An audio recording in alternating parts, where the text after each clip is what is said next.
노후 상품을 선택할 때는 조심하세요. 현재 우리나라의 경제는 하락하고 있으며 물가는 상승하고 인구는 고령화되고 있으며 마이너스 성장 문제가 심각하고 연금 상황도 매우 열악합니다. 우리나라는 한때 경제가 번창했던 나라였지만 지금은 연금 체계가 붕괴 위기에 처해 있습니다. 우리나라의 고령 인구는 이미 1,000만 명을 돌파하여 전체 인구의 5분의 1을 차지하며 고령화와 저출산 문제는 매우 심각합니다. 게다가 연금도 너무 적고 부족합니다. 대한민국 노인의 절반 이상이 연금 40만 원 미만이며 이 중 50%는 연금을 전혀 받지 못하고 있습니다. 이는 한국의 연금 체계가 비교적 늦게 구축되어 많은 사람들이 연금 납부 연한이 부족하기 때문입니다. 매년 60만 명이 해외로 이주하지만 신생아 수는 겨우 20만 명 정도에 불과해 심각한 노동력 부족을 겪고 있으며 젊은 노동력들은 생계를 이어가기 어려운 실정입니다. 이런 상황에서 우리나라 노인들은 생계를 위해 계속 일해야 하며 70세 이상 인구의 취업률은 30%를 돌파했습니다. 일부 사람들은 퇴직 후에도 연금을 받지 못하고 계속 일해야 할 수도 있습니다. 한편 노인들은 55세에 강제 퇴직하지만 기업들은 일반적으로 종신고용제도를 시행하고 있으며 직원들의 합의된 퇴직 연령은 일반적으로 55세이지만 연금을 받으려면 60세 이상까지 기다려야 하며 현재는 65세로 연기할 계획입니다. 이로 인해 은퇴 후 5년에서 10년의 수입 공백기가 생겨 생계를 위해 계속 일할 수밖에 없습니다.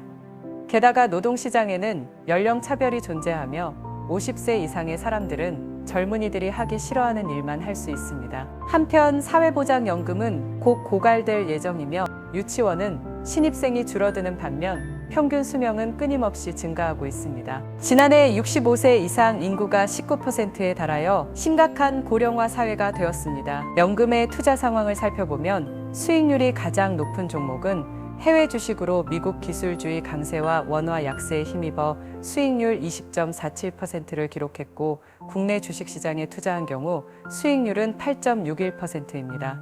정부는 연금 기금의 수익률을 높이기 위해 부동산, 인프라, 사모펀드 등 해외 자산과 대체 투자에 대한 노출을 늘리기를 희망하고 있습니다. 하지만 국민연금기금의 상황은 낙관적이지 않습니다. 2018년 예측에 따르면 이 기금은 2041년에 적자가 되고 2057년에는 고갈될 것으로 예상됩니다. 인구 고령화와 출산율 감소 추세가 가속화됨에 따라 작년 최신 예측에 따르면 개혁이 이루어지지 않을 경우 기금이 2년 앞당겨져 2055년에 고갈될 것으로 예상됩니다.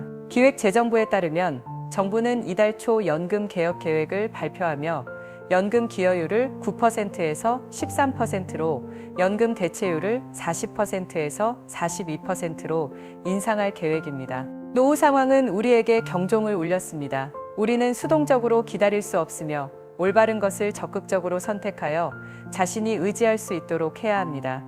우리 국민실버 안심보험은 기존 보험 모델을 깨뜨렸습니다. 빠른 수익이 보장되며 현재 겪고 있는 노후 관련 어려움을 해결할 수 있습니다.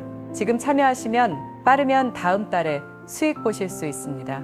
제가 몇 가지 사례를 제시하겠습니다. 첫 번째 사례, 30세의 김 사장님이 한 번에 370만 원을 투자했습니다. 2개월 차부터 매달 46만 원씩 꾸준히 수익이 발생했고 연간 50%의 수익률을 기록했습니다. 두 번째 사례, 55세 사모님은 과감하게 보험료로 4,070만 원 투자하여 다음 달에 339만 원씩 10년 연속으로 수익이 발생했습니다. 사람들은 보조금이 왜 이렇게 높은지 궁금해할 수도 있습니다. 연금보험 상품에 따르면 노후연금을 구매한 후 소득의 35%는 정부로부터 지원받고 나머지 15%는 시장 투자를 통해 발생한 소득입니다. 이는 연간 수익률 50%에 해당합니다. 은행 예금 연 2% 및 국채 3% 비교가 안 되는 수익이죠. 투자한 만큼 연금이 기하급수적으로 팽창한다고 할 수 있으며 이 수익은 합법적인 막대한 이익이라고 해도 과언이 아닙니다. 더 이상 노후 걱정 없이 노후 생활을 위해 국민 실버 안심을 선택하세요.